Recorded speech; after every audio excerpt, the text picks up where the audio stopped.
Oui, au sujet de la rumeur sur la supposée prochaine dévaluation du franc CFA, c'est très intéressant de voir les Africains s'indigner et montrer leur inquiétude quant à cette fameuse rumeur. Mais quand on analyse les choses dans le fond, on se rend plutôt compte que on a réussi, ceux qui nous dominent, l'Empire occidental et évidemment nos gouvernements, ont réussi une fois encore à nous mettre hors sujet et à nous détourner des véritables questions qu'il fallait se poser. C'est-à-dire qu'au lieu de s'interroger sur comment sortir du franc CFA, comment s'en débarrasser, comment être indépendant, on se retrouve à débattre sur le bien fondé ou pas de la dévaluation. C'est toujours comme ça que ça a fonctionné. Et justement, dans un prisme comme celui-là, c'est comme si vous aviez un fusil entre les mains. Et après y avoir tué quelqu'un, vous vous posez la question, est-ce que j'aurais dû peindre le fusil en bleu ou en rouge? Quelle que soit l'apparence que vous donnez à votre fusil, c'est un instrument de mort et c'est sur le même mécanisme que le franc CFA fonctionne. On a l'impression que les Africains, lorsqu'on parle de monnaie forte, le mot fort sonne justement fort à leurs oreilles. Ça donne une sorte de connotation positive et ils se disent que forcément, quand vous avez une monnaie forte, c'est que vous allez vous développer. Dans un monde de sérieux, dans un monde de rationnel, un pays qui cherche à se développer n'a aucune raison d'avoir une monnaie forte. Et quand on voit les économies d'Afrique centrale, c'est-à-dire des pays qui ont basé leur richesse, leur entrée d'exportation sur des choses qu'ils ne consomment pas, les cultures de rente, le cacao, le café, le coton, les Africains ne consomment pas le café au déjeuner, ou alors qui ont poussé la bêtise jusqu'à fixer le socle de la vente des matières premières comme le seul mobile de rentrée de recettes, forcément on se retrouve avec des situations comme celle-ci qui est d'ailleurs la raison de la crise qu'on a actuellement. Parce que quand vous misez votre richesse sur la vente du pétrole et qu'on se retrouve face à une sorte de choc pétrolier où à l'international le prix de pétrole a chuté, évidemment c'est à la suite le FMI, etc. qui dicte la loi. Là n'est pas la question. La question n'est pas maintenant vu le cadre actuel, faut-il dévaluer ou pas. La question c'est est-ce que nous gérons d'abord la monnaie nous-mêmes. C'est quand vous gérez votre propre monnaie qu'en fonction de votre réalité économique et de ce que vous produisez, que vous déterminez la valeur de cette monnaie-là. Mais quand quelqu'un d'autre la produit à votre place, quand quelqu'un d'autre la gère à votre place, vous n'avez pas encore le temps de se poser ce genre de questions. On ne met pas quand on cuisine, on ne met pas les oignons avant l'huile. Ça se passe toujours dans l'autre sens. On ne met pas la charrue avant les bœufs. C'est-à-dire, c'est comme ça que ça aurait dû fonctionner. Quand vous produisez, quand vous avez une monnaie forte, forcément vos produits sont plus chers sur le marché international par rapport aux autres pays qui fabriquent moins cher. C'est ce qui a conduit à la Chine qui a une monnaie inférieure à l'euro. Le yuan chinois est 7 fois inférieur à l'euro. Ça n'a pas empêché la Chine aujourd'hui de talonner les 3200 milliards de devises. Il n'y a pas de pays au monde qui a accumulé autant d'argent que la Chine, et justement, et paradoxalement, elle n'a pas la monnaie, elle n'a plus une monnaie à la hauteur de la monnaie de l'Union européenne et même du dollar. C'est-à-dire, voilà, c'est comme ça, c'est sur ce type de paradigme qu'on aurait dû se pencher. Comment un pays se développe? Il produit de lui-même et c'est tout. Il produit de lui-même et c'est ce qu'il produit qu'il vend sur le marché international et il décide lui-même de la valeur de sa monnaie. Si ça l'arrange, il peut décider de vendre à un prix assez bas lorsqu'il produit beaucoup et comme ça, il a plus de rentrée d'argent que tout le monde parce que le moins cher attire toujours. C'est pour ça qu'un pays comme le Vietnam est devenu le troisième pays exportateur de riz après l'Inde et la Thaïlande. Or, le Vietnam sort d'une période compliquée jusqu'en 1954 quand ils ont perdu, enfin quand la France a en quelque sorte perdu la bataille de Dien Bien Phu et que les États-Unis viennent remplacer les Français, mettent le Vietnam dans une guerre forcée de 20 ans, de 55 à 75. Le Vietnam s'en sort et le Vietnam décide, nous n'allons plus jamais mourir de faim, nous allons commencer à produire nous-mêmes l'aliment que nous consommons le plus, c'est-à-dire le riz, et c'est ce qui amène le pays aujourd'hui à avoir une production de 36 millions de tonnes chaque année, et ils exportent à peu près 6 millions avec l'Inde, la Thaïlande, avec ces pays-là qui ont décidé voilà, d'avoir l'autosuffisance alimentaire. Ils ont pris une énorme région. La plus connue se trouve au niveau du fleuve Mekong, celle qu'on appelle le delta du Mekong, là où le fleuve se divise en plusieurs bras avant de se jeter dans la mer. Et voilà, c'est pour ça qu'aujourd'hui, près de 40% de la population, près de 50% même de la population au Vietnam est agricultrice. C'est comme ça qu'on fonde une économie. Dans un pays comme le Cameroun, qui est la porte d'entrée de l'Afrique centrale, nous n'avons pas l'autonomie alimentaire à 100%. C'est-à-dire sur le seul volet du riz, nous produisons seulement un tiers de ce que nous consommons. Et du coup, c'est le même Vietnam qui importe le riz sur le sol camerounais, qui maintenant, le Cameroun maintenant qui ravitaille l'Afrique centrale, etc. Quand on ne produit pas de soi-même, on ne peut pas se perdre dans des slogans comme Émergence 2035, programme Sénégal émergent. On a l'impression qu'ils se sont passés le mot, c'est-à-dire le mot magique. On ne bâtit pas l'économie sur un socle solide, mais voilà, on dit si ce sont des slogans qui développaient un pays, on serait de loin, l'Afrique serait de loin la première puissance mondiale. Mais on a beau voir ce qu'on appelle les indicateurs économiques d'un pays, on se rend compte que rien ne ressemble à ce que font les pays qui nous dominent aujourd'hui. Nous faisons absolument l'inverse. Et il y a un proverbe qui dit que lorsque vous avez un pauvre en face de vous, si vous voulez si vous voulez vous enrichir un jour, observez le comportement du pauvre et faites exactement le contraire de ce qu'il fait. Si les pays africains veulent donc se développer aujourd'hui, il faut qu'ils réorientent leur modèle de développement d'une autre façon.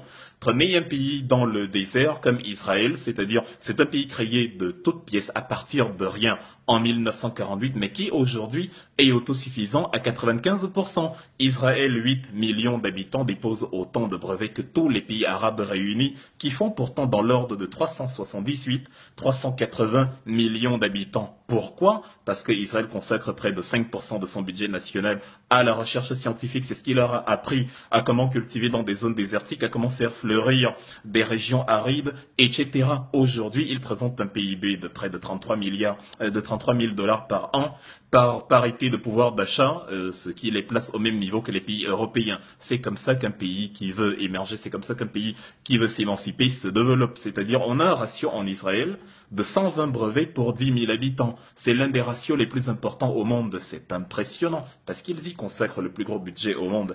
Est-ce que les pays africains font ça? Est-ce que nous nous comparons aux pays occidentaux, aux pays développés seulement quand c'est mauvais? C'est-à-dire, quand il y a un accident, on dit les pays occidentaux aussi ont le même type de tragédie. Mais quand il faut analyser sur ce qui développe un pays, on dit, nous ne sommes pas les Occidentaux, nous ne sommes pas les pays occidentaux. Le débat sur la dévaluation est un débat absurde parce qu'il épouse la même logique de mensonge que lorsqu'on dit le franc CFA est une monnaie stable. C'est-à-dire, vous avez une monnaie qui est accrochée à l'euro et qui ne varie pas en fonction de l'économie des pays où elle a cours. C'est-à-dire, on utilise le franc CFA en Afrique, mais comme il est arrimé à l'euro, 1 euro égale à 655, bref, on n'apprend rien à personne, on suppose que tout le monde le sait déjà. Et comme il est arrimé à l'euro, et que l'euro, lui, il varie par rapport au dollar, par rapport aux autres monnaies, ça entraîne que le franc CFA varie aussi. Le franc CFA ne guette donc pas ce qui se passe en Afrique pour varier, mais il varie parce que les Européens ont décidé, ou alors que l'économie européenne a entraîné une variation de la monnaie européenne. Ça nous entraîne dans une première absurdité, et on en a une autre. Quand on dit c'est une monnaie commune, facteur d'intégration sous-régionale, vous voyez bien que pendant qu'en Europe, vous partez de l'aéroport de Madrid, de l'aéroport de Paris, de l'aéroport de, je sais pas, d'un pays européen de la zone euro, vous arrivez de Paris à Berlin, de Berlin à Rome, vous voyez bien que comme c'est la monnaie commune, vous n'avez pas à faire face à des complications pour changer la monnaie, les billets sont interchangeables parce que c'est la même monnaie. Ce serait absurde de mettre une barrière parce qu'on a traversé un pays. En Afrique, ce n'est pas la même chose qui se passe. Je pars de l'aéroport d'Abidjan pour Yaoundé. Il est impossible d'utiliser la même monnaie. On me dit, voilà, vous êtes en Afrique centrale maintenant, ce n'est plus la même chose qu'en Afrique de l'Ouest. Pourtant, la monnaie, elle s'appelle franc CFA. Pourtant, c'est a priori la même monnaie. Voilà, on se demande pourquoi ils ne sont donc pas interchangeables. Ce n'est donc pas une monnaie commune. Donc, si aujourd'hui il y a des Africains qui s'inquiètent, ils se demandent, bon, maintenant qu'on va dévaluer le franc CFA de l'Afrique centrale sans dévaluer le franc CFA de l'Afrique de l'Ouest, ça va nous amener où?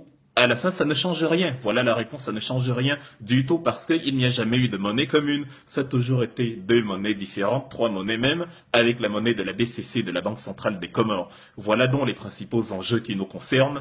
Voilà les principales questions qu'il fallait se poser. Mais comme d'habitude, tout flatteur vit aux dépens de celui qui l'écoute. Nous continuons à écouter ceux qui nous ont flattés depuis des décennies, ceux qui nous ont assujettis, mis en esclavage, ceux qui nous ont opprimés, qui nous dominent depuis la nuit des temps. Les Européens sont certainement les premiers à se demander mais comment ces Africains font-ils pour tomber toujours dans le même piège? Comment ils font pour ne pas tirer des leçons de ce qui leur est arrivé jusqu'à aujourd'hui? Nous les avons martyrisés à travers les siècles, à travers des décennies. Nous continuons avec la même méthode. Elle n'a absolument pas changé. Dans le fond, la forme a légèrement changé, mais c'est même devenu plus mesquin qu'avant. Ils doivent se demander mais comment ces gens font pour tomber toujours dans le même type de piège? Les débats sur l'évaluation des francs CFA est absurde. parce qu'il nous détourne du véritable débat. Le débat est sur la sortie du franc CFA, les mécanismes de sortie, comment utiliser notre cerveau pour réfléchir aux mécanismes de sortie et non maintenant, voilà, on doit l'évaluer, oui ou non. Que le franc CFA soit dévalué ou pas, c'est une chose négative pour l'Afrique.